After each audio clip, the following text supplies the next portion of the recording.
KSRTC പ്രതിദിനം നഷ്ടത്തിലേക്ക് മുങ്ങിത്താഴുന്നുവെന്ന് വകുപ്പ് മന്ത്രിയും ജീവനക്കാരും ഒന്നടങ്കം അലമുറയിടുന്നതിനിടെയാണ് ഈരാറ്റുപേട്ട ഡിപ്പോയിലെ KSRTE CITUവിന്റെ യൂണിറ്റ് സമ്മേളനത്തിൽ പങ്കെടുക്കാൻ 45-ലധികം ജീവനക്കാർ പ്രവൃത്തി ദിവസം കൂട്ടെ അവധിയെടുത്തത്.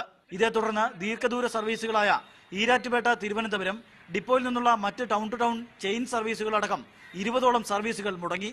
വാർത്ത റിപ്പോർട്ട് ചെയ്യാനെത്തിയ മീഡിയ വൺ സംഘത്തെ എംപ്ലോയീസ് അസോസിയേഷൻ CITU അംഗങ്ങൾ അസഭ്യവർഷം നടത്തി കയ്യേറ്റം ചെയ്തു. ക്യാമറ അടക്കമുള്ള ഉപകരണങ്ങൾ തല്ലി തകർക്കാൻ ശ്രമിച്ചു.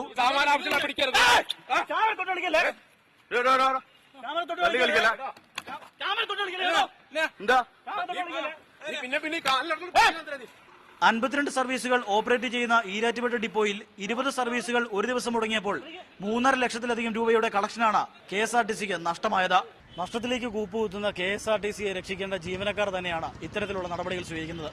ഇത് റിപ്പോർട്ട് ചെയ്യാനെത്തിയ മാധ്യമപ്രവർത്തകർക്കെതിരെയുള്ള നടപടിയും നിങ്ങൾ കണ്ടുകാണും. ക്യാമറമാൻ സഞ്ജു പൊറ്റമ്മലിനൊപ്പം Alvin Thomas, media one, Kottayam.